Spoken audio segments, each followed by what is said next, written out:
guys, it's me, Bicolanang Utoy. Another day, another vlog. For today's video nga ho, mga kartoy, ay kinuha na naman tayo bilang ninang. Ay for the go! Hi! Nasa simbahan na nga kami niyan mga kartoy at nakikinig ng seminar. Habang ako naman ay nagpapaipli ng video. Lord, sorry na po. Hoy! Uwi mo!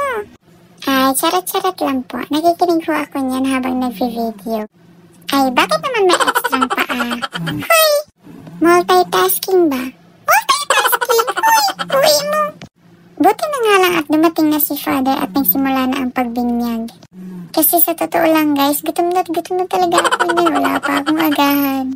Ay, kasalanan mo kasi, fasting for more. Hoy!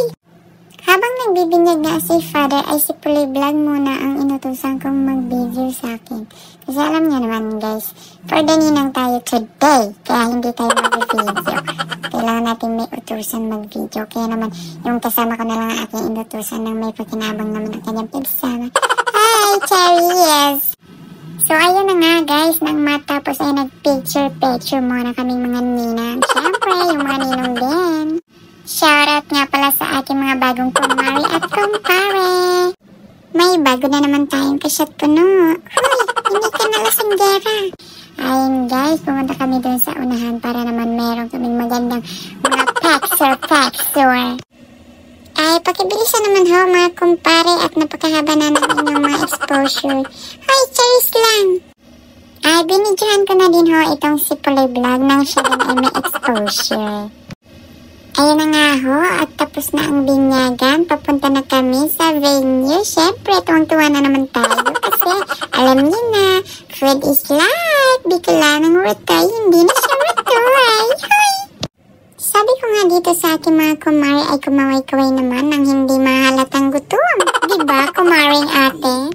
At yun na nga guys, lalakarin na namin ang ikapitang bundok bago kami makapunta ng kainan. Ako naman ang pogi ng aking pamangkin na bininyagan. Ang tawag niya sa akin ay Ninang Bicolanang Utoy. Happy first birthday sa iyo, inaanak kong Teyo, and welcome to the Christian world. Ang pogi-pogi naman yan. Wish ko sa iyo, inaanak, ay sana ay lumaki kang mabuting bata at may takot sa Diyos. Lumaki kang masunurin, masipag, at maging matulungin sa kapwa. I love you, inaanak. Huwag mo lang gagayahin yung tito mong nagkakarga sa'yo ha. Bukod sa pasaway na lasinggero pa. Ay, charot-charot lang ho. Hoy, hindi tayo mag-a-attitude for today's video. Say hi, kita ba? Hi! So, ayun na nga guys. For the lamon na ang mga first one. Siyempre, hindi tayo magpapahuli. Hoy! Sarap kayong lumamon, lalo na kung nakakamay. So, ayun lang guys. Bye! Follow, like, and share.